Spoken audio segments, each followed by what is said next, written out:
Masya Allah, terima kasih Anak dan Nofal, semoga telah menjadi generasi Qurani yang membanggakan kedua orang tua, agama dan persyariatan. Amin, Allahumma amin.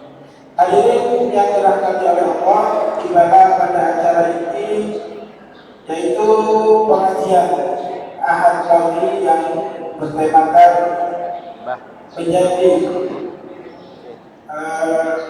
generasi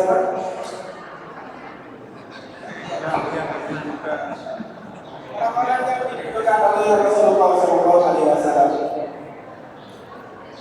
Telah hadir bersama kita narasumber yang kami hormati Dr. Ajeng Kusuma, beliau adalah Ketua Etika Pimpinan Jenderal Muhammadiyah Kabupaten Malang. Beliau akan menyampaikan kajian tentang orang yang dibutuhkan oleh Rasulullah. Mari kita ikuti kajian ini dengan penuh perhatian kepada Bapak Dr. Ajeng Kusuma. Aku dan Bapak kami persilakan.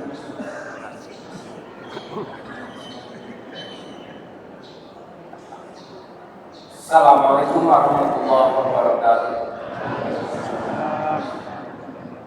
Alhamdulillahirabbil alamin. Innal hamdalillah nahmaduhu wa nasta'inuhu wa nastaghfiruh wa natubu ilaihi wa na'udzu billahi min shururi anfusina wa min sayyiati a'malina. May yahdihillahu fala mudilla lahu wa may yudlil fala hadiya lahu. Asyhadu an la ilaha illallah wa asyhadu anna Muhammadan abduhu wa rasuluh. Allahumma shalli ala Muhammad wa ala ali Muhammad kama shallaita ala Ibrahim wa ala ali Ibrahim wa barik ala Muhammad wa ala ali Muhammad kama barakta ala Ibrahim wa ala ali Ibrahim innaka Hamidum Majid. Amma ba'du. Hadirin yang saya hormati dan bersyukur pada Allah atas nikmat-nikmat Islam di sehat dan walafiat. Selawat dan salam kita haturkan pada Nabi Muhammad sallallahu alaihi wasallam. Kita akan bahas tentang siapa saja yang dirindukan oleh Nabi dalam durasi 1 jam. Sekarang jam 10 kurang 1/4. Itu betul ya? Oh ya betul. Jam 6.30. Jam 6.20. Berarti nanti jam 7.30 kita selesai. Jadi kalau ada tanya jawab kita lanjutkan. Berarti nanti judulnya lembur. Karena tarifnya paketannya 1 jam. Bapak Ibu, saya dari Malang, nama saya Ajeng Kusumana. Cuma agak susah ya manggilnya Kusumana. Sering ke Kusuma. Kalau Kusuma itu nama apa? Harus pakai huruf merah lagi. Saya lahir di Garut, besar di Malang, dicantol sama orang Malang, sehingga nggak bisa pulang. Karena Malang itu susah untuk jalan. Jadi kalau Malang itu nggak bisa jalan. Saya baru pertama di sini, mudah-mudahan ya kalau ini pertama ada makna, sehingga agak serius mohon maaf saya menyampaikan ini agar menjadi motivasi dan inspirasi bagi kita. Saya sudah pesan kalau ada yang rekam itu jangan streaming, tapi cukup direkam aja. Kita akan bahas rindu itu apa? Rindu itu perasaan yang kuat yang melibatkan emosi kejiwaan untuk bertemu dengan seseorang. Kayaknya dulu kita sering merindu pada seseorang yang sekarang jadi mantan. Yang paling susah itu merupakan mantan yang enggak jadi, yang tinggalnya depan rumah kita. Kayak apa? Susah. Dan Nabi merindukan kita dengan tumbuh di telaga Kautsar. Jadi ada telaga di Padang Masar, namanya Telaga Haud, yang aliran sungainya bersumber dari Al-Kautsar di surga. Ya kalau kita minum gak akan pernah haus selamanya.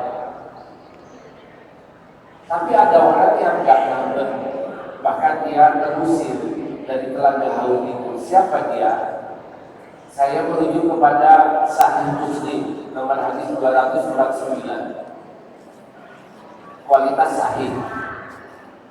Bahwa Nabi bersabda, "Ana qaratuhum 'alal haud." Aku nunggu kalian di Telaga Haud ya. Kata Nabi ke umatnya, ke kita. Tapi Nabi sambil bilang juga, "Unadihim 'ala haluma." Ayo ke sini. Begitu nyampe di sana, Nabi itu manggil kepada umatnya, ayo ke sini, dekat sini. kita nikmati bersama ini hidangan di Telaga Haud. Tetapi ada orang yang terusir, dia nggak bisa dekat. Mengapa? Dikabarkan pada Nabi, innahum qad badalu ba'dak. Rasul, itu orang-orang sekalipun umatku, dia telah merubah-rubah ajaran sepeninggalku. Lalu Nabi berkata, fa'akulu suhfan. Pergilah, jauhlah, jangan dekat dari sini. Jadi jangankan minum, dekat aja udah nggak boleh. Hadis sahih. Ini yang kedua, riwayat Bukhari juga sahih hadisnya. Khulasatul hadis sahih. Ketika itu orang terusir, Nabi masih bilang kepada Allah, innahu minni, Rabb, Tuhan, sesungguhnya mereka itu adalah umatku, pengikutku. Payuqalu, lalu disampaikan pada Nabi, innaka la tadri ma badalu, engkau gak ngerti bahwa mereka itu suka mengganti-ganti ajaran sepeninggal engkau. Fa'akulu, lalu Nabi bersabda, suhban liman badala ba'di, celaka-celaka bagi orang yang telah mengganti ajaranku sesudah. Hadis ini mengabarkan kita bahwa orang yang suka nambahin, ngurangin, ganti ajaran dari Nabi, itu dia akan terusir dari Telaga Haud. Kita kenal dengan bid'ah ya. Makanya ngajinya agak serius nih. Nanti saya kirim materinya. Pokoknya kalau hanya sekedar foto boleh, tapi kalau pegang HP jangan. Maksud saya HP yang terus jangan, karena belum tentu saya diundang lagi. Itu ngajinya kenceng banget, aja tuh undangannya apa dasar. Muhammadiyah itu berdiri karena TBC, salah satunya faktornya. Apa itu? Tahayul bid'ah khurafat. Kita bahas bid'ah. Al-bid'ah itu adalah thariqatul fiddin, cara baru dalam agama. Tudai syariat, mirip-mirip syariat, padahal bukan syariat. Yuksadu bisuluki alaihal mubalaghah bil ta'abbud. Dia melakukan bid'ah itu merasa lebih bersangatan, lebih khusyuk, lebih afdal, lebih soleh dalam hal ibadah, bil ta'abbud. Jadi menyerupai syariat itu dia bukan syariat, bahkan bertentangan dengan syariat. Celakanya pelaku bid'ah itu pertama adalah dia sesat. Jadi kalau beragama itu tidak perlu ditambahin, tidak perlu dikurangin, apalagi sampai dimodifikasi. Kenapa? Allah berfirman, atmamtu wa akmaltu, aku genapkan dan aku sempurnakan. Genap tidak ganjil, sempurna tidak kurang. Wa raditu lahumul Islam madinah, dan aku senang dengan Islam sebagai jalan hidup kalian. Selain agama silahkan dimodif, kan urusan agama jangan. Karena apa? Sudahlah, ikutin tuntunan. Pertama, niatnya harus ikhlas karena Allah, gak boleh ada variabel ributan, niat-niat lain. Yang kedua, caranya itu harus ikut Rasulullah, baik bentuknya, pelaksanaannya, waktunya, tempatnya, jumlahnya, itu udahlah ikut aja. Karena apa? Ini ibadah udah benar, gak akan ada lagi perubahan. Itu kalau orang berubah itu dia akan salah. Ini Nabi bersabda, hadisnya sahih, perawinya banyak. Perkara-perkara yang diadakan dalam urusan agama itu jelek dan berujung kepada bid'ah, dan setiap bid'ah itu di neraka. Bid'ah sesat itu kalau saya mau pulang ke rumah saya kan Malang, saya mau pulang ke Malang, tapi menempuh jalur ke timur, gak nyampe Malang, tapi nyampenya Banyuwangi. Kenapa? Itu orang sesat. Tapi kalau saya ke Malang lalu berhenti di rambu-rambu yang di situ ada huruf P, artinya dilarang parkir, saya tidak sesat, tetapi saya melanggar, berarti berdosa. Jadi berdosa itu adalah melanggar larangan, menjalankan larangan, meninggalkan perintah, itu berdosa. Tapi kalau sesat itu membuat jalur jalan arah lain. Pelaku bid'ah itu sesat. Menurut Nabi, bukan kata saya hanya nyampaikan aja. Sekalipun wali Quran nasu hasanah, sekalipun manusia menganggapnya itu baik. Jadi standar baik itu bukan menurut akal kita, bukan menurut kebiasaan, bukan menurut umumnya, tapi menurut syariat. Ini yang pertama. Kan belum ngajinya kencang banget ya. Karena memang saya tawarkan beberapa tema, milihnya ini ya udah nanti ya disampaikan aja. Yang kedua, pelaku bid'ah itu dicintai iblis. Saya hanya 4 aja, banyak. Ada sekitar 20 kerugian orang melakukan bid'ah, tapi saya pilih 4. Karena pengajian ini nggak mungkin bersambung, lagian durasinya cuma 1 jam. Ternyata al-bid'atu ahabbu ilal iblis.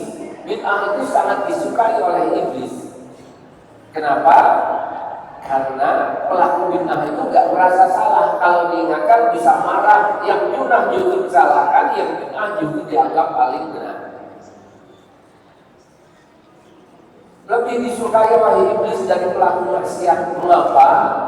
Karena pelaku maksiat itu al-maksiatu yutabu minha. Dia merasa salah suatu ketika dia akan bertobat. Kalau diingatkan, dia diam karena memang salah, rumongso, tapi belum bisa meninggalkan.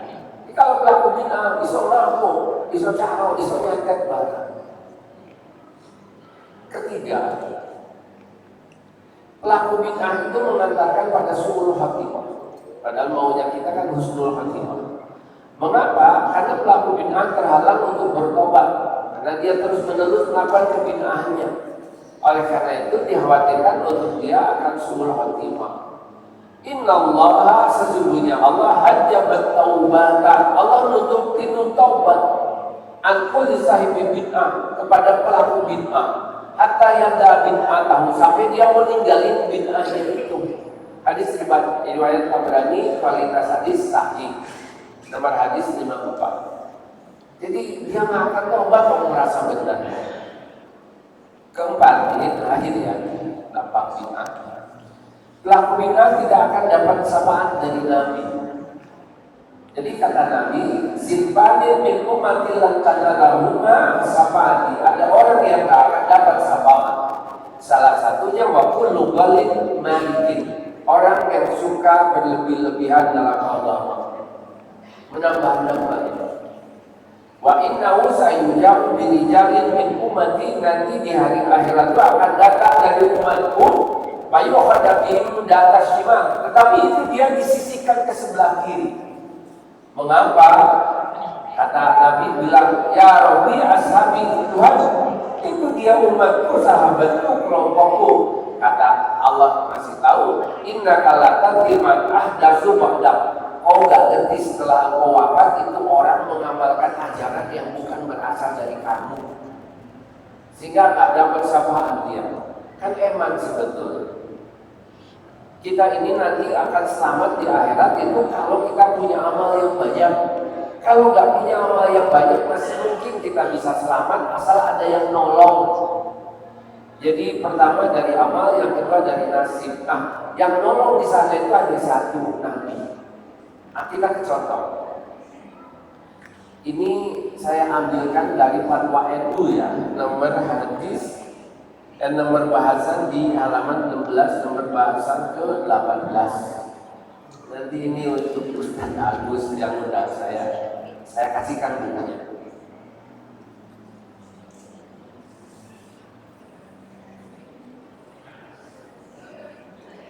Saya hanya bacakan Bapak Ibu. Yang mau baca ini boleh untuk melihat apa betul fatwanya gitu di NU. Karena di masyarakat itu selamatan ikut NU, gak selamatan Muhammadiyah. Itu di masyarakat. Lalu kita bahas bab selamatan di fatwa NU. Keluarga mayat menyediakan makanan kepada pentakziah gimana? Pertanyaannya, ini putusan pertama di Surabaya. tanggal 21 Oktober 1926. NU itu berdiri 31 Januari 1926. 9 bulan kemudian lalu mengadakan muktamar Bahsul Masail. Yang dibahas kok selamatan. Pertanyaan, kayaknya nggak apa-apa di sana. Nanti kalau mau saya ke belakang. Bagaimana hukumnya keluarga mayit nyediain makanan untuk hidangan kepada mereka yang datang takziah pada hari wafatnya atau hari-hari berikutnya dengan maksud sedekah? Apakah keluarga mayit dapat pahala? Jawaban: menyediakan makanan pada hari wafat, hari ketiga atau hari ketujuh itu hukumnya makruh. Makruh itu apa? Dibenci. Ahkamul khamsah, wajib, harus, sunnah disukai, mubah boleh, makruh dibenci, haram dilarang. Tapi di masyarakat kayaknya kebalik, seolah-olah wajib. Padahal rukun Islam itu ada 5 pun boleh ditawar. Haji itu man istata'a ilaihi sabila, bagi yang mampu, istiqomah, uang atau kesehatan. Puasa itu bagi yang kuat, kalau nggak kuat nggak usah puasa, nggak usah ganti, bayar fidyah. Zakat itu bagi yang kaya, kalau nggak punya justru nerima zakat. Jadi rukun Islam itu boleh ditawar. Tapi jenenge selamatan, ono gak ono, iso gak iso, duwe gak duwe, kudu harus utang mau.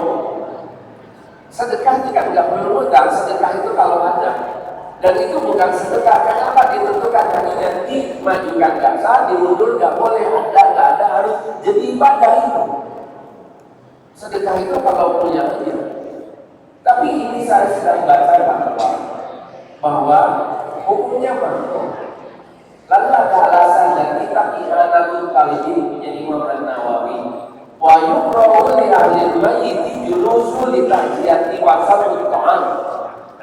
Dibenci, makruh hukumnya keluarga mayit yang kepaten itu membuat makanan-makanan sambil yujmi'unan nasa, undang orang lalu makan-makan bareng dengan merujuk kepada hadis 5 rawa Ahmad an Jarir bin Abdullah al-Bajali, dengan merujuk kepada hadis dari riwayat Ahmad, perawinya dari Jarir bin Abdullah al-Bajali mengatakan, kunna na'udul istima ila ahlil mayyit, kami nganggap duduk-duduk di rumah orang kepaten, pasal ahmud to'am, lalu makan-makan bareng-bareng di rumah itu, ba'dadak nih setelah mayatnya dikubur, minan niyahah dalam kurung yang dilarang. Itu adalah niyahah, ratapan dalam kurung yang dilarang. Yang dilarang itu haram.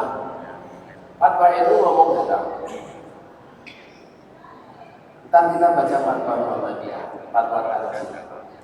Kalau itu udah ngomong haram, jelek-jeleknya paling ringan itu makruh, lalu kita apa mau ngomong? Masih berlanjut fatwa ini. Merujuk kepada Al-Fatwa Kubra Al-Fiqhiyah karangan dari Syekh Ibnu Hajar Al-Haytami, ia ditanya 8 hal. Yang pertama adalah yang di hewan dikasih bumbu dibawa ke kuburan untuk gali kubur dan orang miskin. Yang kedua, mengadakan makan-makan di hari ketiga kematian. Juga di hari ketujuhnya masak-masak, ngasih makanan. Keempat, juga sebulan itu masih ngasih roti kepada orang yang pernah takziah. Yang kelima, melaksanakan kebiasaan penduduk setempat itu karena dia takut dibenci. Yang keenam, ngikutin adab itu dengan tujuan sedekah. Bagaimana hukumnya? Yang ketujuh, harta yang dipakai untuk selamatan, padahal itu harta waris dan belum dibagi, sementara ahli waris itu ada yang tidak setuju. Bagaimana itu? Yang kedelapan, berkabung selama 1 bulan hidup di rumah kepaten, karena menurut anggapan masyarakat seperti wajib itu hukumnya. Coba lihat, saya agak nambahin, silahkan baca fatwanya ada. Semua yang dilakukan di atas itu termasuk bid'ah yang Yang membuat bid'ah bukan saya, bukan Muhammadiyah, fatwa itu sendiri. Pelaku bid'ah apa tadi? Terusir dari telaga Daud, nggak akan dapat syafaat, bisa juga berdoa. Pak, masalahnya saya diundang oleh tetangga sebelah rumah yang dia itu calon besan saya, yang tanahnya luas, kekayaannya melimpah. Yang kalau saya nggak datang, mungkin bisa terjadi. Gimana itu? Datang apa enggak? Kira-kira datang apa enggak? Datang aja. Tetapi hanya untuk bantu-bantu, gelar karpet, parkir sepeda, atau jenengan jalan nongol. Karena kalau nggak nongol itu bisa nggak jadi besan. Padahal kekayaannya luar biasa. Pak, boleh nggak saya menyelenggarakan? Nah, kalau menyelenggarakan jangan. Jadi kalau diundang, apun tadi fatwa saya boleh jadi nggak benar. Datang aja hormati undangannya, tapi kita nggak ikut prosesinya. Pak, kalau dikasih makan diterima nggak terima? Dibawa ke rumah, setelah itu keluar sedekahkan ke orang, jangan dimakan. Karena udah nggak barokah, karena melewati prosesi. Kecuali kalau dikasihnya jam 4 sore, kegiatannya habis sisa itu ambil aja makan aja. Di tetangga saya ada orang Nasrani itu Natalan, tapi ngasih makanan paketan parcelnya atau cateringnya itu tanggal 18-19. Ini kan nggak ada kaitan, dia belinya dari catering lagi, lalu ngasihkannya tanggal 18, udah saya terima, saya makan. Tapi kalau pas tanggal 25 setelah tanggal 5 nggak akan saya makan, diterima biar gak minggu, tapi nggak akan saya makan. Kenapa? Udah mengalami misa, jamuan misa atau ibadah dan dia. Di kampung saya itu ada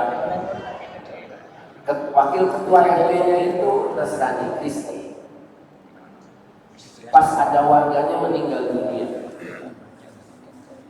lalu dia ikut sholat jenazah. Orang Kristen ikut sholat jenazah.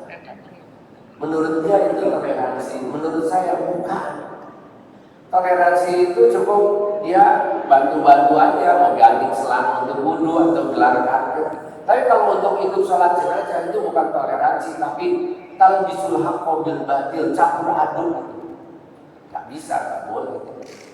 Pak, ada orang yang itu dia ikut sedang mengadakan sambutan gimana? Ya biarin. Toleransi itu membiarkan ikut masuk di dalam.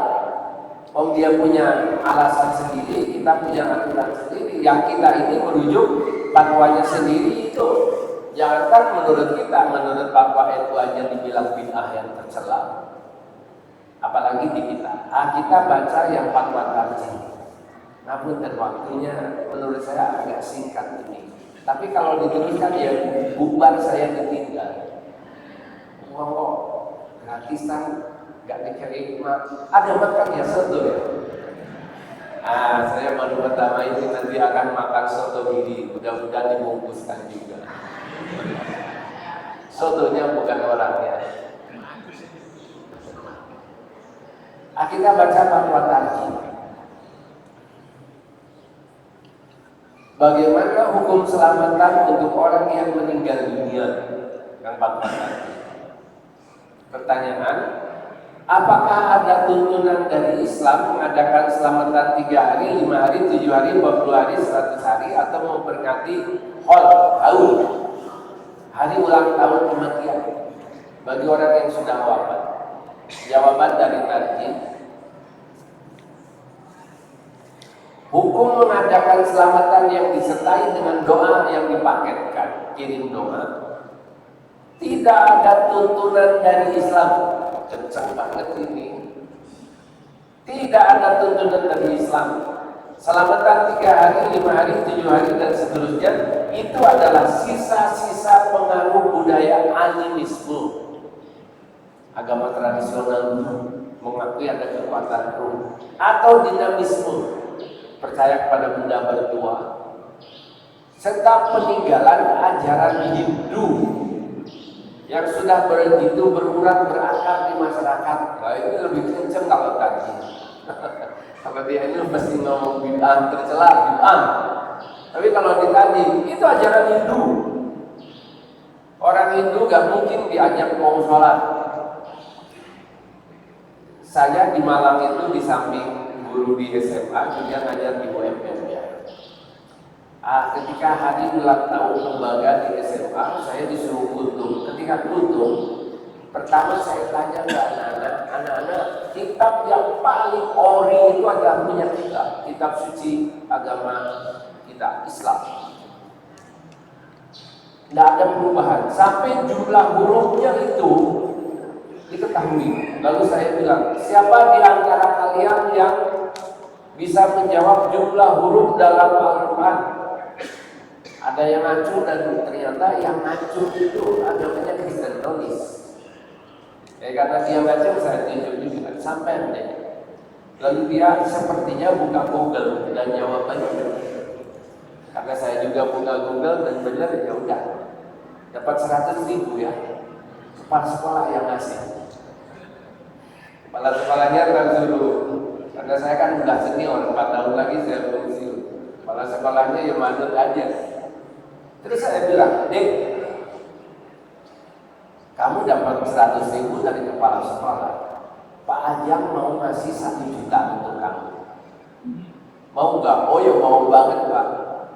Syaratnya ucapkan syahadat sekarang. Gak mau. Disuruh mengucapkan syahadat dikasih 1 juta gak mau. Kita kalau diundang gak akan ada yang ngasih. Lalu mengamalkan ajaran Hindu dengan suka hati, ya rugi dunia akhirat. Orang yang masih SMA dan muda dikasih 1 juta betulnya bisa bohong. Dia gentle banget, gak mau. Kita yang udah sepuh, yang antrinya udah di depan, bentar lagi akan berangkat. Mau kapan kita ini akan benar? Karena ini ajaran Hindu. Dan Nabi mengutip ayat, kalau masuk Islam itu kafah, yang sempurna totalitas secara keseluruhan. Jangan setengah-setengah. Yang sesuai dengan minat, sesuai dengan keinginannya, ya ambil, yang tidak, yang tinggal. Jangan. Termasuk orang yang kepaten itu bukan datang keluarga orang yang kepaten makan di situ, bukan. Tapi buatkan makanan untuk orang yang kepaten, bukan dikirim makanan untuk makan-makan bareng-bareng di rumah yang kepaten, bukan itu. Sabda Nabi, isna'u, buatkanlah makanan to'aman li Ali Ja'far fa'innahu qad ja'ahu man yasghaluhu. Karena Ja'far ini udah wafat, menumpang nafkah kepala keluarga udah wafat. Bunyi hadis ini dia buatin makanan untuk orang yang kepaten keluarganya itu. Bukan buatkan makanan untuk orang-orang di rumah keluarga yang kepaten. Itu menjadi syukuran selamatan orang kepaten, syukuran. Di fatwa itu termasuk dari ranah dalam kurung yang dilarang. Di kita, karena bukan ajaran kita. Apa betul bukan ajaran kita? Ini kitabnya ya, bukunya. Punya Ustaz Abdul Aziz yang mendada Hindu masuk Islam. Ternyata dalam Hindu itu ada rukun iman. Iman kepada Sang Hyang Widi, roh leluhur, hukum karma, menitis moksa.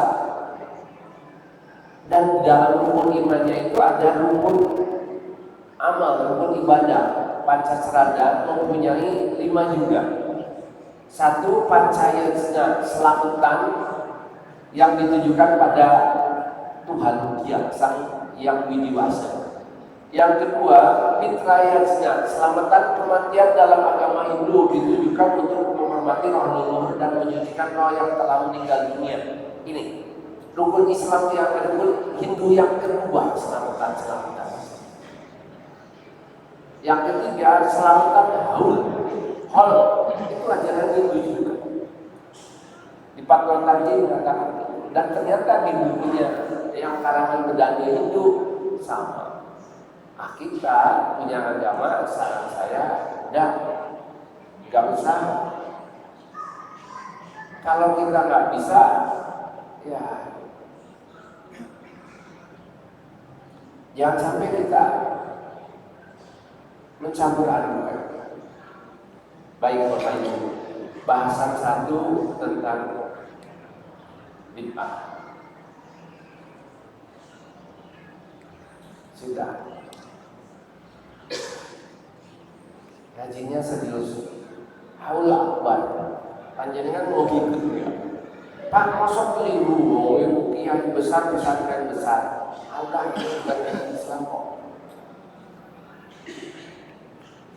Ini Abbas Kumpul, Kiai Haji Muhammad Zain bin Abdul Ghani. Semua mass media nasional meliput. Berapa yang hadir? 4,9 juta jamaah hadir di Haul Akbar Abbas Guru Sekumpul. Yang jadi panitia 32.000. Ini yang haji ada nggak 1 juta? Banyak acara-acara yang nggak nyunah itu justru jamaahnya berlimpah bludak.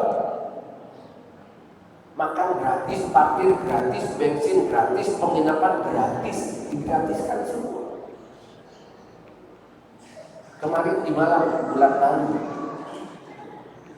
Haul Imamain Abdul Qadir bin Ahmad bin Faqih dan Habib Abdullah bin Abdul Qadir bin Faqih. Berapa yang hadir? 1.200.000 orang. Adakah pengajian? Gak mungkin ada. Pak, masa yang banyak salah, masa semua masuk neraka? Lah, udah itu urusan Allah. Kita udah gak usah bahas sampai ke situ. Tapi itu bukan ajaran Islam.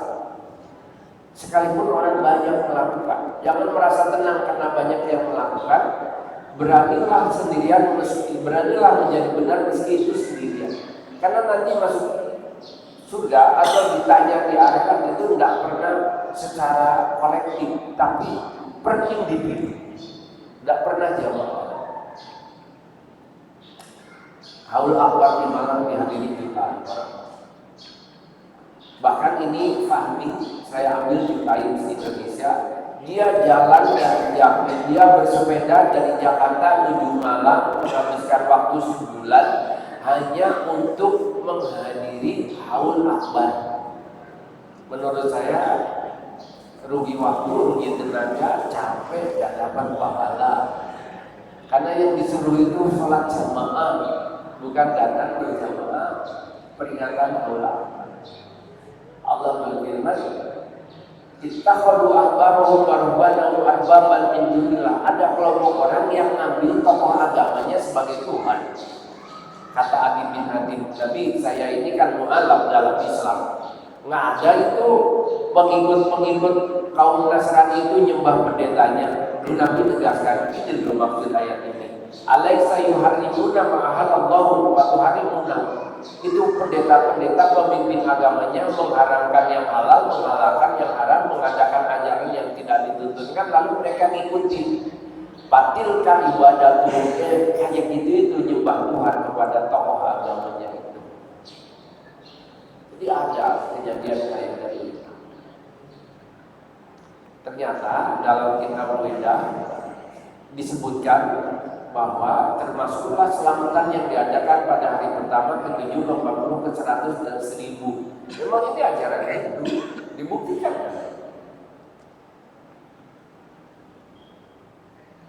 Termasuk Haul. Ini halaman 290 di sini.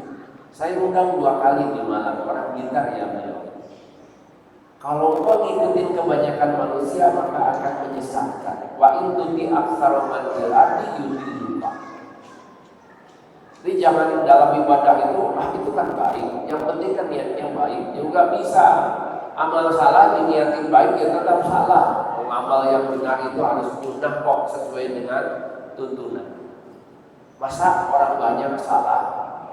Ini kan udah kebiasaan. Ini kan udah tradisi. Kita ini kan generasi yang datang berikutnya. Kita ini kan hanya sekedar melestarikan kearifan lokal. Biasanya begitu. Saya ceramah di Sapi Gede, Ustaz Punten ya, ceramahnya kalau jangan terlalu keras karena minggu yang lalu ada khotib menjelaskan tentang bersih desa.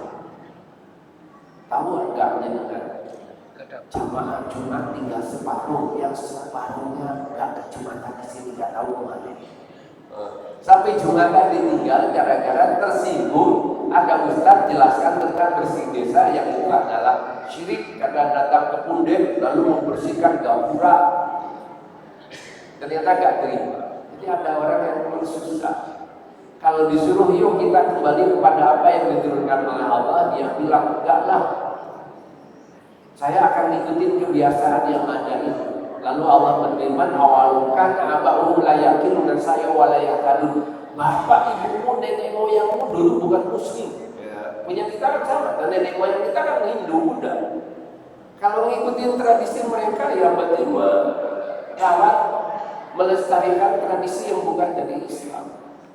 Memang susah. Siapa orang yang beramal yang gak ada perintah dari Nabi, wah capek aja, gak dapat pahala, gak dapat berkah, gak dapat keutamaan. Baik, selesai setengah jam tentang bid'ah. Mohon maaf, saya tidak ada resiko setelah ini nggak diundang sih nggak apa-apa. Mau ini diundang aja kecelakaan kok bulanan sih. Tinggal mumpung kesempatan aja bahwa setelah itu tambah marah ya itu urusan hidayah kan. Dalam hal agama nggak boleh kita berinovasi. Kalau urusan dunia, tambah Nabi bilang kau lebih tahu. Kita mau pakai HP, mau pakai mobil, mau pakai pesawat, mau buat drone itu silakan. Itu urusan dunia ya, bukan kewenangan Nabi. Tapi urusan agama kembalikan aja pada Nabi. Yang kedua, agar kita bisa ketemu dengan Nabi dan dirindukan oleh Nabi, masuk surga bersama Nabi, bertetangga dengan Nabi, itu adalah dengan mentaati aturan. Ini surat Al-Hasr ayat 7. Apa yang datang dari Nabi, ambil, terima, lakukan.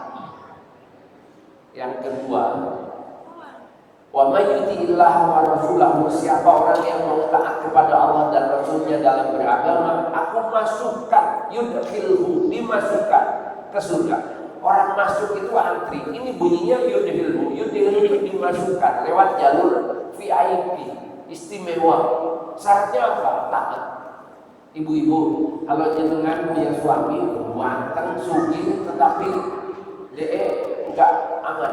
Atau bapak-bapak punya istri yang cantik, semok, sembohe, geboy, bening, beautiful, tapi gampang selingkuh. Itu kira-kira ya apa? Mau diputus golek liane, apa panggah bersama dia? Saya kira nggak usah dijawab. Lebih baik biasa-biasa aja, tapi dia itu setia. Setia itu bahasa agamanya taat. Kita kalau udah nikah itu kan bukan masalah kecantikan. Kecantikan dulu 1 bulan punya bulan madu. Lebih dari 1 bulan istri tetangga itu lebih cantik. Sapi tetangga lebih mulus. Lu Ustaz kok ngerti? Ya saya juga sama merasakan. Istri kan ikut tapi di belakang sehingga mudah-mudahan gak denger ini. Ketaatan kepada Allah itu berpahala surga, bahkan surganya sederajat Nabi. Ini saya selalu mengutip ayat ya. Ini surat An-Nisa. Siapa yang taat kepada Allah dan Rasulnya, maka mereka itu akan mendapatkan surga. An'amallahu alaihim minan nabiyyin wasiddiqin wa syuhada wa sholihin. Surganya sederajat para nabi, orang yang benar imannya kelas Abu Bakar, orang yang mati syahid sekelas Hamzah, dan orang-orang yang saleh. Apa sih amalannya? Yuti'illah wa rasulahu. Amal taat itu mengalahkan amal banyak sekalipun yang tidak ada dasar apalagi. Jangan berpahala zero aja itu masih untung. Pasti akan sebaliknya kalau dia beramal dengan tidak mentaati perintah. Karena Allah itu paling gak suka, Rasul itu gak terima. Sehingga Rasul menguji, man amila amalan laisa alaihi amruna, bahwa Rasul mengamalkan sesuatu yang tidak ada contohnya dari saya, maka tertolak. 2. Bid'ah. Lawan bid'ah itu taat pada sunnah. Ini yang ketiga. Orang yang dirindukan Nabi adalah orang yang mencintai Nabi. Jadi ada orang yang asyadda ummatil hubban, ada orang yang sangat mencintai Nabi sampai dia ingin ketemu dengan Nabi walau dalam mimpi. Kata Nabi riwayat Tirmizi, man ahya sunnati, siapa yang dia menghidupkan sunnahku, maka ahabbani, dia telah mencintai aku. Wa man ahabbani, dan siapa yang mencintai aku, karena ma'ikil jannah, dia akan bersama aku di surga. Sunnah Nabi hadiah ini yang akan kita bahas dalam setengah jam ya. Itu mengamalkan sunnah harian. Sunnah harian salah satunya orang akan dapat istana di surga. Jadi masuk surga bukan hanya sekedar masuk, tapi dia dapat istana di surga.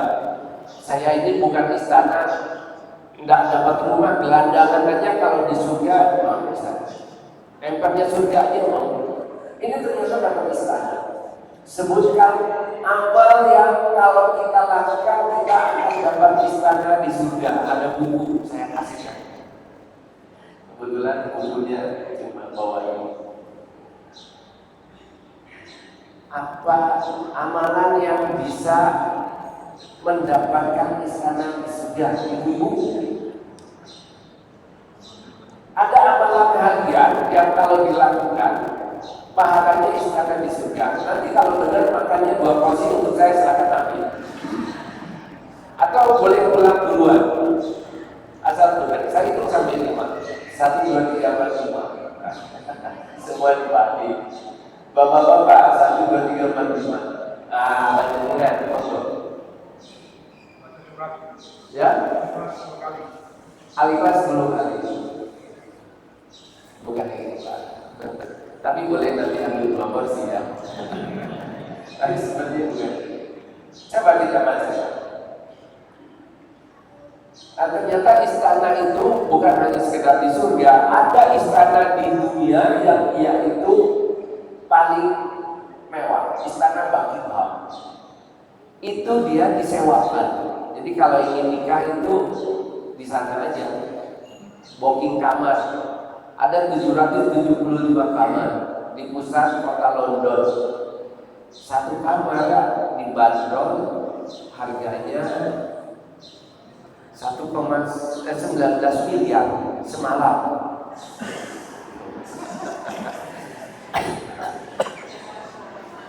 Semalam 19 miliar. Cuma semalam. Lah di surga itu bukan nyewa semalam, kita belum ada di sana, udah tertulis nama kita. Kita ini jalanan punya istana di Malang itu Bapak Ibu, hanya untuk parkir itu nggak ada yang gratis. Sepeda 2.000, mobil 3.000, kalau dikasih 5.000 itu nggak ada pembagian, itu udah kalah. Jadi mahal harga sebuah tempat. Kok di surga dapat istana, kapling lagi, istimewa. Di dunia yang kita untuk punya rumah sampai nyicilnya 15 tahun. Tapi ini ada amalan. Ini hadisnya riwayat Muslim nomor hadis 728. Ma min abdin muslimin yusalli lillahi ta'ala kulla yawmin 16 raka'atan tatawwu'an ghairu fardhah.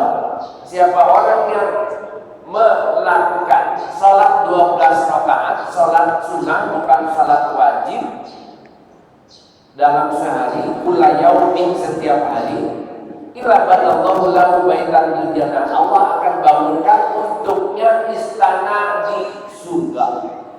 12 rakaat. Yang paling mudah mana ya?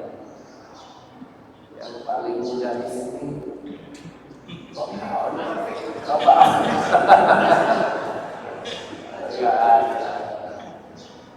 Yuk ibu-ibu bareng 12 rakaat itu di mana letaknya? 1 salat duha, 2 sholat rawatib, 3 salah. Tiga-tiganya salah. Ya udahlah. Ini penjelasan dari hadis. Man sabar ala sintaina rakaatan minas sunnah, siapa orang yang jaga 12 rakaat salat sunnah, Allah akan bangunkan untuknya baitan ilmin rizqan dan surga. Di mana aja itu? 1 rakaat qabla zuhri, 4 rakaat sebelum zuhur. Nyambung. Kalau sebelum zuhur itu 4. Saya biasanya langsung 4 tanpa tahiyat awal, nyambung semua. Setiap rakaat baca surat pendek tanpa tahiyat awal. Itu ada keistimewaan. Itu tahu Allah bersama kalau doa pintu langit dibuka. Pak, boleh nggak? 2 boleh. 4 nggak boleh ditawar. 4 warokata ini ba'daha, 2 rakaat sesudah zuhur. 6 warokata ini ba'dal maghrib, 2 rakaat sudah maghrib. 8 warokata ini ba'dal isya, 2 rakaat sudah isya. 10 warokata ini qoblal fajri, 2 rakaat sebelum subuh. Jumlahnya 12. Saya nyari yang muda di antara ibu-ibu, nggak ada jawaban. Saya mau tanya, suruh ulang. Nah ini yang bapak-bapak sama. Dengar, diulang. Bubaran aja, 1 dan 4 rakaat sebelum zuhur, 2 rakaat sudah maghrib, dan 2 rakaat sudah isya. 8 2 rakaat sebelum subuh. 10 kurang 2 korupsi. Kasar. 2 rakaat sudah zuhur. Kurang. Ibu-ibu bareng-bareng 4 rakaat sebelum zuhur, 2 rakaat sesudah zuhur, 2 rakaat sesudah maghrib, 2 rakaat sesudah isya, 2 rakaat sebelum subuh. 12. Pak, 12 rakaat itu berapa menit? 12 menit. Boleh nggak Pak dikurang? Boleh. Baca Qul terus. Itu nggak sampai 12, paling 10 menit. 10 menit orang kerja dapat istiadat nyewa aja 19 miliar. Itu bukan nyewa, tapi selamanya atas nama kita akumulasi setiap hari. Banyak orang yang paling rendah masuk surga dapat 10 istananya Nabi Sulaiman. Luar biasa. Ini 1. Yang kedua, putusan Karjin di Gresik tahun 2020. Ini kota apa ini? Gresik ya. Putusannya di Gresik 5 tahun yang lalu diputuskan bahwa ada jenis puasa yang kalau dia ini puasa seperti puasa sepanjang hari, sepanjang tahun. Itu namanya puasa Ayyamul Bid. Padahal namanya orang puasa itu dia paling maksimal sehari puasa sehari tidak, sehari puasa sehari tidak. Namanya puasa daun. Pak, kalau setiap hari puasa boleh? Enggak boleh, haram justru. Tapi ada puasa yang pahalanya seperti setiap hari. Itu namanya puasa Ayyamul Bid. Diputuskan di Muktamar Tarjih di Gresik. Awas kalau nggak bisa. Saya aja dari Malang hafal. Ini orang Gresik kalau nggak hafal, ya nggak apa-apa. Cuma bantu. Ngono yo ngono di kojo ngono. Orang Gresik sampai nggak ngerti lah, benar. Saya akan tanya. Ada 6 cara puasa yang mungkin. Cara yang pertama yang sering di-share di WA. Boleh ketika Nabi bilang pada Abu Dzar, ya Abu Dzar, idza sukta minasahi salasata ayamin. Abu Dzar, kalau kau mau puasa 3 hari setiap bulan, puasalah di tanggal 13, 14, 15. Itu opsi pertama. Nah kalau 13, 14, 15 sedang sakit, sedang bepergian, sedang ada undangan, sedang ada tasyakuran, itu batalin. Lalu kapan puasanya? Masih ada 5 opsi yang lain. Nah, saya tanya ibu, ini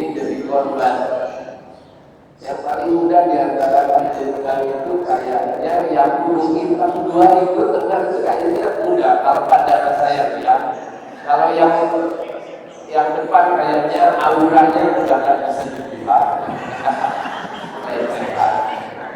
Ya, satu kacamata, satu dengan yang ada ininya. Yuk, sebutkan 5 cara puasa yang lebih. 1, 13, 14, 16, 2. Susah.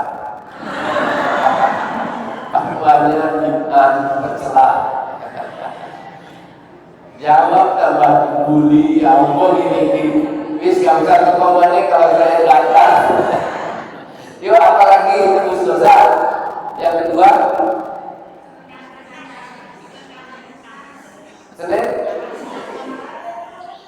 Senin Kamis. Senin Kamis kan 3 hari, Senin Kamis. Udah bener, tidak tambah lagi 1. Senin Kamis. Masih gak masuk juga. Antar kita, hati kita jauh, tidak bersambung. Dia berarti bapak-bapak ngapunten yang kelaruan, bonusnya yang belakang. Panjenengan ada orang opsi untuk puasa yang lebih 1, tanggal 13, 14, 2. Kenapa? 3, 4, salah semua. Ya udah, Bapak Ibu, 2 orang ini menjadi sampel bahwa di antara panjenengan itu semuanya sudah tahu tapi belum dilakukan atau dibati. Pertama, saya nggak baca hadisnya karena waktunya habis. 1, 13, 14, 15 hadis riwayat Tirmidzi. Yang kedua, boleh hari Senin, Kamis, Senin, Kamis, Senin. Niatnya apa? Niatnya yang lebih. Pak, saya biasa Senin, Kamis. Niatnya ada ayam lebih, dapat pahala atau dapat ayam lebih. Dia dapat Senin, Kamisnya. Kenapa? Karena biasanya kita Senin, Kamis. Jadi yang kedua.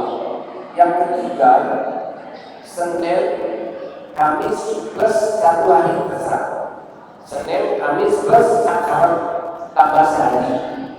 Yang ketiga. Yang keempat, Senin, Kamis.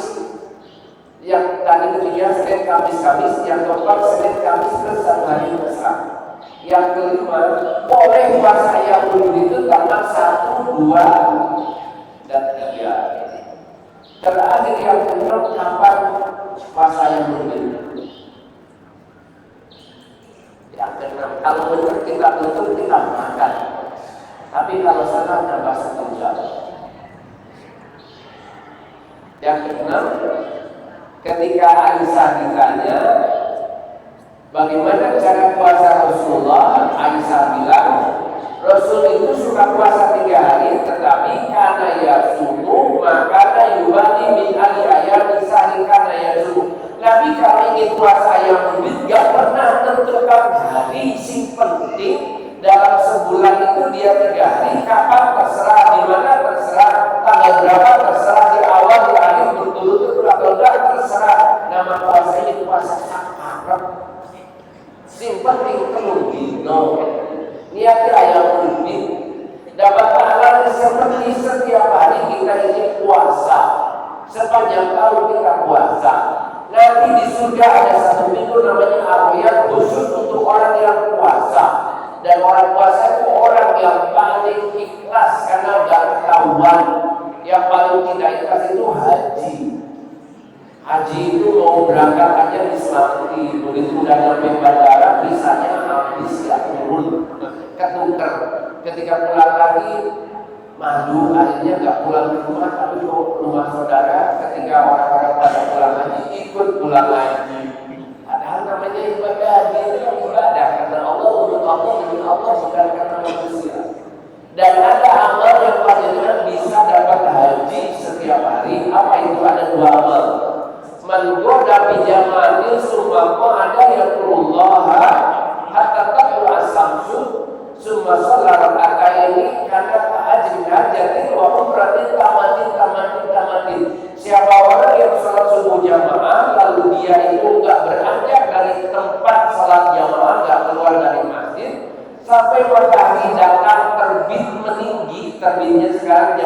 22 ditambah seperempat jam 5.37, kemudian nggak usah pulang tapi sholat dulu 2 rakaat, dia dapat pahala haji lengkap dengan 1 paket haji dan umroh sempurna.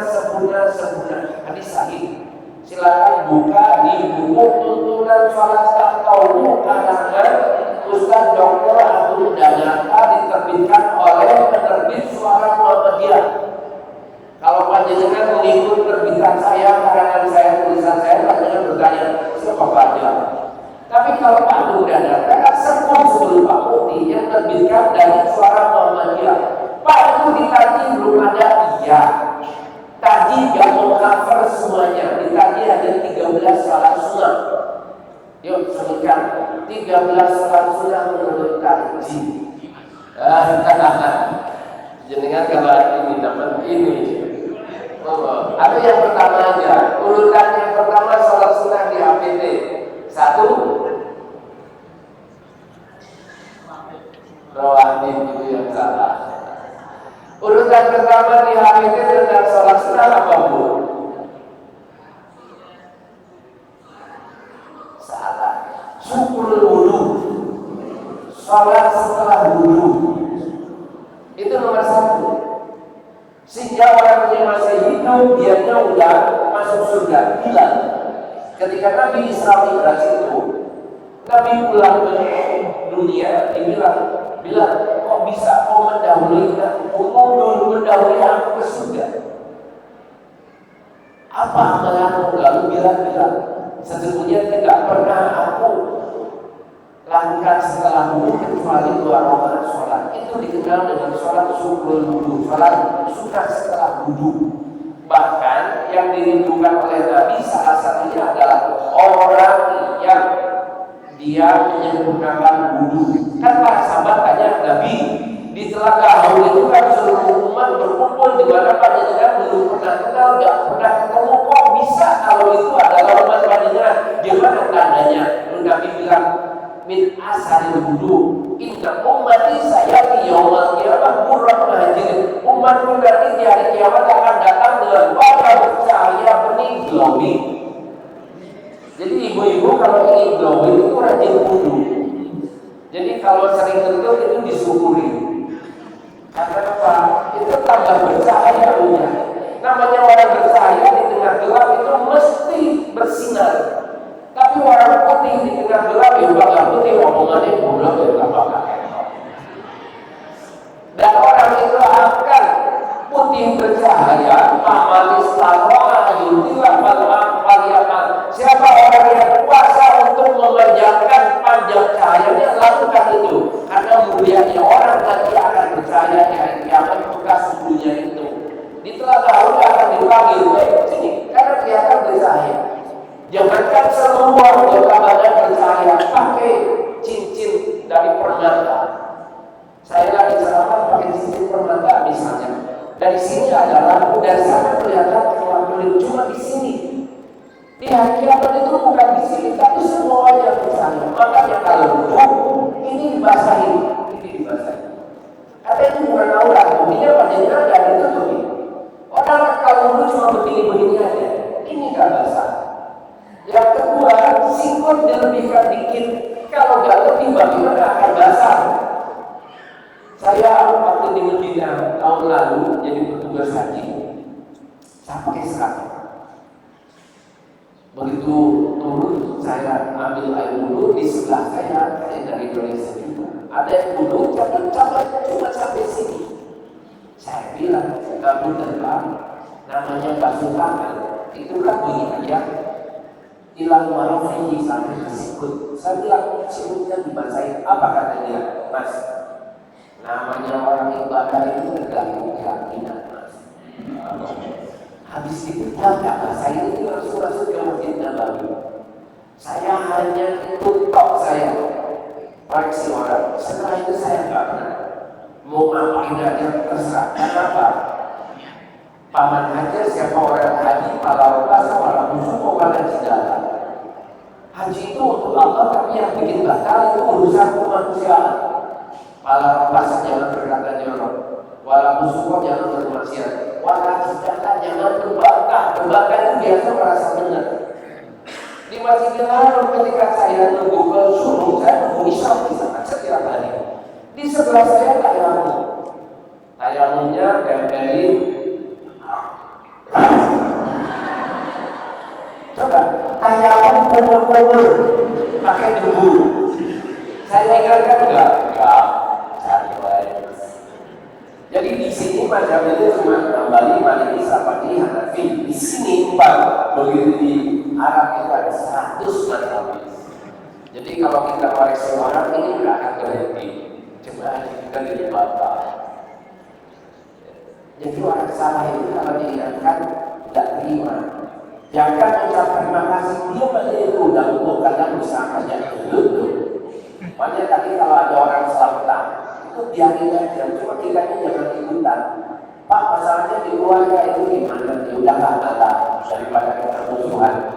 Tapi kita sendiri nggak akan menyelenggarakan. Tapi belakang jangan.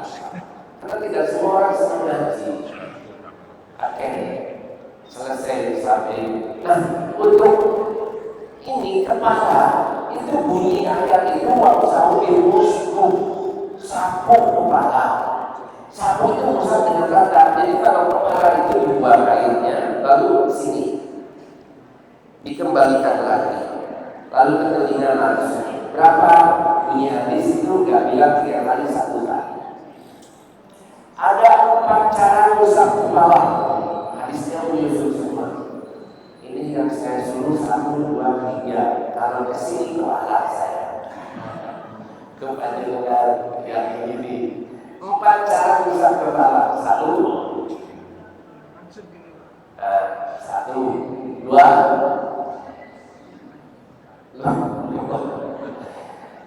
Coba lihat, usap kepala itu lagi perempuan sama ya, karena nabinya 1. Buat 1 dikembalikan lagi. Yang kedua dari belakang ke depan dikembalikan lagi. Yang ketiga ambil air diguyurkan ke tengah lalu diusap kembalikan lagi. Yang ketiga, yang keempat dari depan ke belakang sekali lalu 4 cara usap kepala. Bunyinya itu satu kepala, bukan rambut. Bunyi ayatnya itu waktu sahur diurusi surat kelima ayat 6 satu kepala. Pak dia itu botak nggak punya rambut disapu nggak sapu. Orang yang disuruh sapu kepala bukan rambut. Pak dia itu kalau sapu kepala cuma sahabat nggak itu bukan kepala betul. Dari kepala ini loh dari batu ke lengkung itu kepala kepala. Pak kalau rambutnya panjang yang disuruh bukan rambut kepala, si kebakarnya itu lengkung. Yang ketiga yang sering salah itu adalah kaki. Orang kalau jadi kaki itu begitu.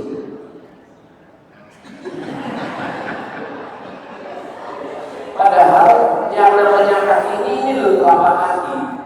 Makanya semua di tempat dulu ada bacian agar ininya bisa diusap. Ini loh intinya.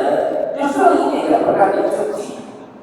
Bahkan ada waktu saya dulu ada orang udah tua rambutnya putih, bulunya begini, sehingga ininya kering. Karena dia udah tua kan nggak enak kalau saya lihat itu bukan lembaga saya. Tak biarin aja. Saya wudhu, begitu selesai wudhu, dia jadi imam. Waduh, gila. Oh, basuh kaki itu rukun kalau nggak ada basuh dasar, apa jadi imam? Saya berbangun, berarti beriman kepada orang yang wudhunya nggak benar besar, berarti pemahaman dasar besar, orangnya besar. Akhirnya kalau saya salah sendirian, apakah dunia jadi apa ISIS, aliran air semua. Akhirnya gimana? Saya keluar lagi dari musola itu. Lalu ada orang datang dulu. Saya tanya, sama dengan saya ya. Itu yang imam siapa? Itu Pak kepala sekolah di sini. Kepala sekolah cara dulu juga bisa.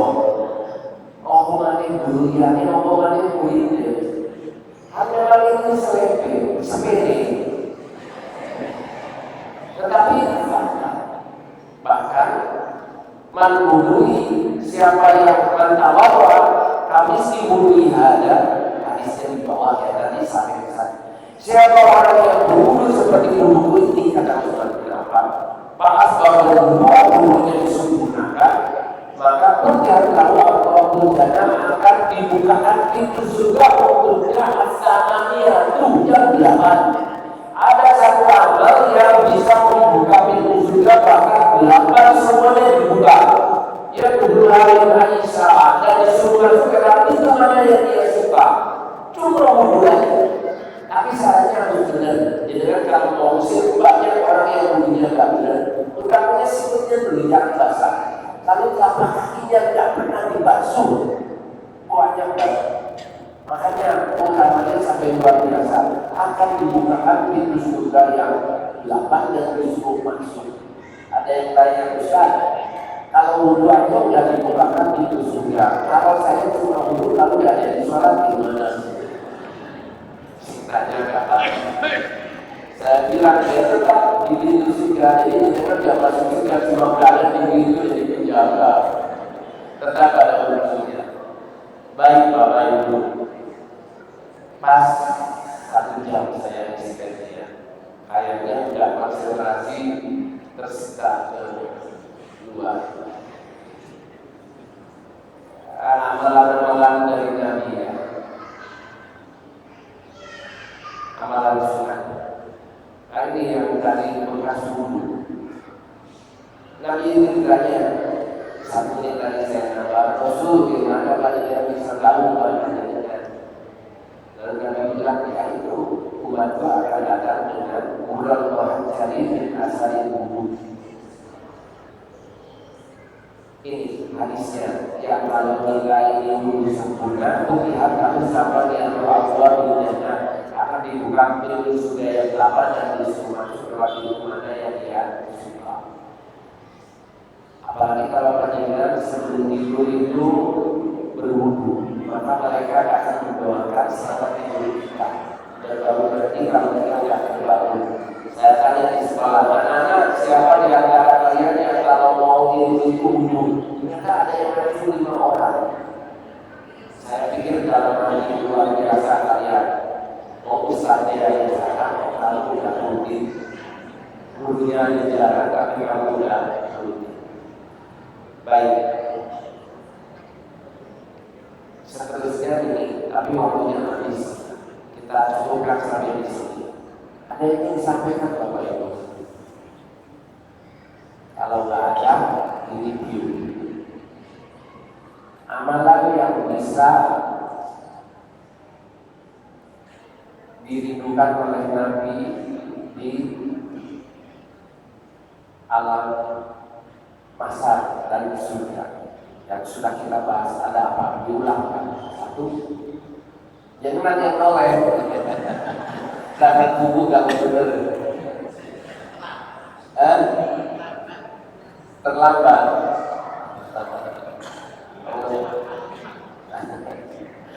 Baik, kita lakukan. Mudah-mudahan manfaatnya.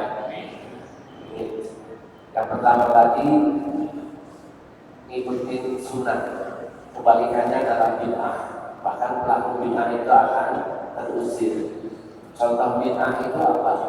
Selamatan, termasuk haul. Yang ngomong itu Bapak Edu. Bahkan menurut Pak Bakati itu adalah amalan dari orang Hindu. Dan ternyata pendeta Hindu bilang ya, selamatan itu untuk Hindu. Yang kedua, taat pada Rasul. Yang ketiga, apa?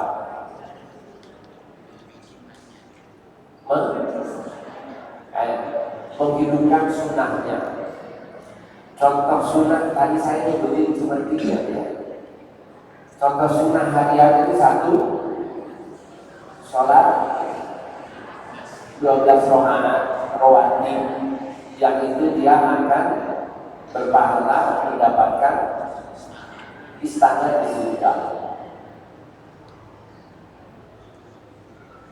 Wah, jenengan masih ingat 12 rakaat di mana? Kamu jenengan udah sebut ditanya.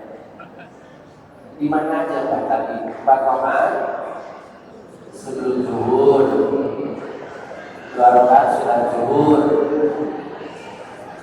2 rakaat sudah maghrib, 2 rakaat sudah isya dan 2 rakaat sebelum subuh. Pinter Pak. Makanya kalau ikut ngaji itu pikiran itu jadi kuat. Harusnya kan banyaknya bingung, harusnya. Tapi ternyata kan enggak. Yang bingung itu masih tadi zuhur kelewatan. Untuk membantah stigma saya dengan bingung, sebutkan 6 cara puasa kayak mungkin. Satu, 13, 14, 15. 2, Senin, Kamis, Senin.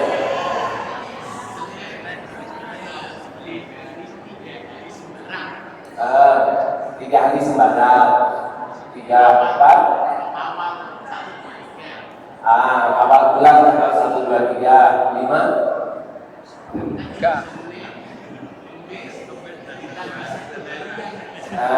Pinter. Terakhir giniannya itu betul. Terakhir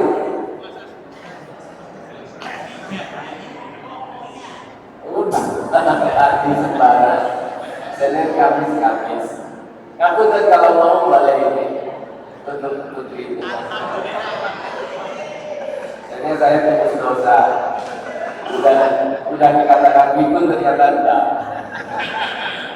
Baik Bapak Ibu, kita berdoa mudah-mudahan kita semua jadi usia yang panjang, sehat, afiat, keluarganya sakinah mawaddah warahmah, rezekinya berkah melimpah, hutangnya dilunaskan, keturunan yang saleh-salehah, istiqomah dalam kebaikan, dan kita wafat dalam keadaan husnul khatimah. Al-Fatihah.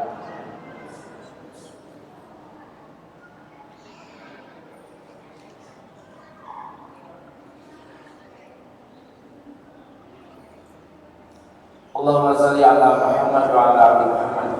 Allahumma alif baina qulubina wa aslih data bainina wa hdina subul salam wa najina minadh dhulumati ilal nur wa jannibna al-fawahisha ma dhahara minha wa ma batan. Wa barik lana fi asma'ina wa absarina wa qulubina wa azwajina wa dhurriyyatina wa tub alaina innaka antat tawwabur rahim. Wa ja'alna syakirina li ni'matik husnina biha qabiliha wa atima alaina. Rabbana hab lana min azwajina wa dhurriyyatina qurrata a'yun waj'alna lil muttaqina imama. Rabbana atina fid dunya hasanah wa fil akhirati hasanah wa qina adzabannar. Subhana rabbika rabbil izzati amma yasifun. Wa salamun 'alal mursalin walhamdulillahi rabbil alamin. Amin. Dari awal sampai akhir mohon maaf. Assalamualaikum warahmatullahi wabarakatuh.